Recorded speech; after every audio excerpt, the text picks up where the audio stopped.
What are the main targets of Agenda 2063? First, it's to train our young people, skill them in science, technology, research and innovation, engineering, and also vocational training, and that's one of our main priorities. The second one is to eradicate hunger in the next 10 to 15 years by concentrating on agriculture and looking at modernizing agriculture, bringing new technology and stopping using the archaic equipment like the handheld hoe, bringing irrigation, ensuring that the seeds are properly developed and there's storage and distribution, but also to move to the next level of agro-processing and agri-industry. The third area of priority is energy. There are a number of projects that we're looking at in terms of energy, both the traditional energy mix of coal, oil and gas, but more importantly, the renewable and clean energy. For instance, there is a clean energy corridor of 22 countries in Southern and East Africa, and that's looking at solar, at hydro, at geothermal, and wind energy, and also biomass. But the same is also happening in West Africa.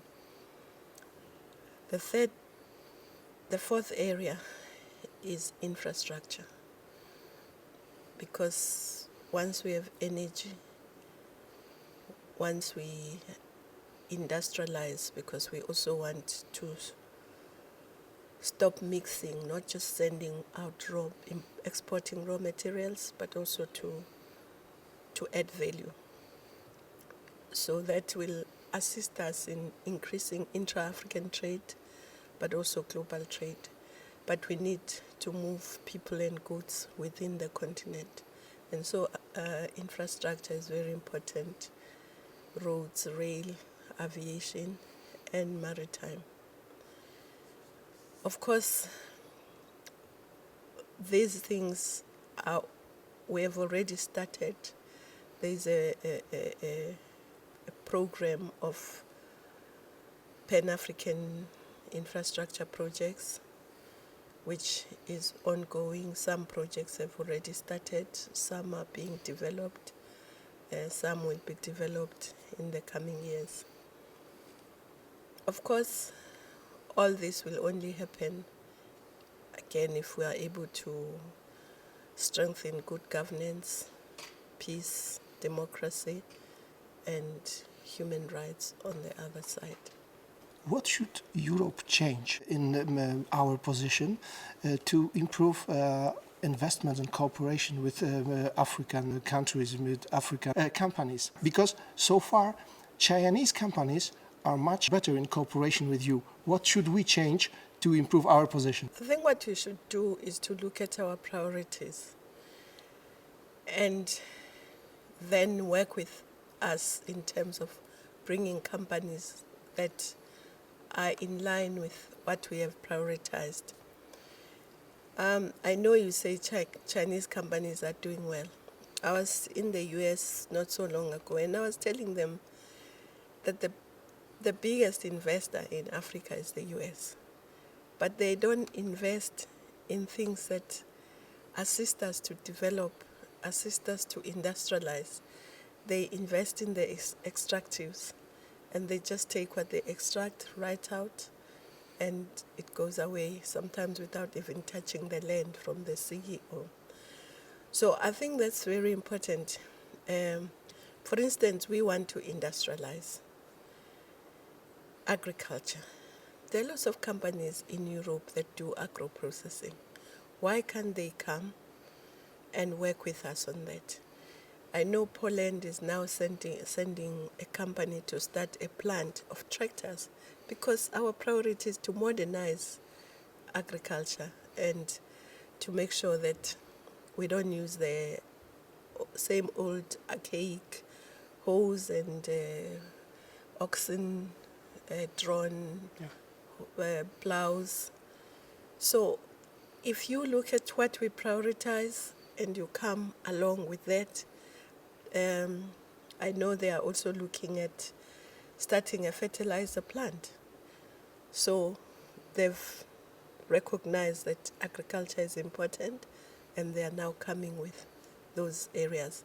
So I think it's easy for Europe because you've done business with us, but you just need to look at what our priorities are and then bring companies to invest in those. And don't just look at us as a market. Yes, we are a market, but not only a market. Because if we remain just a market, it means we will remain underdeveloped because we will not be producing anything ourselves, we'll just be consuming what comes in. Yeah. So we need to do both.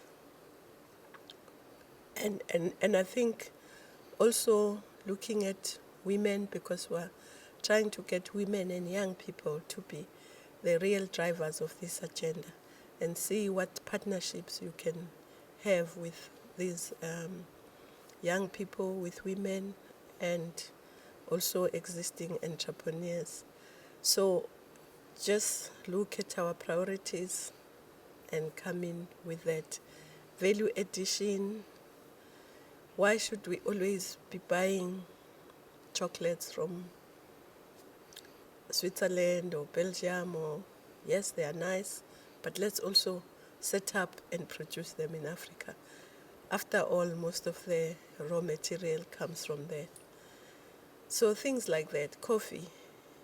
Coffee is there, but a lot of people in Europe don't even know that coffee comes from Africa because the brands they see are just European brands, so, or American brands. So I think if you come and assist us to add value both to our natural and mineral resources, then you'll do better.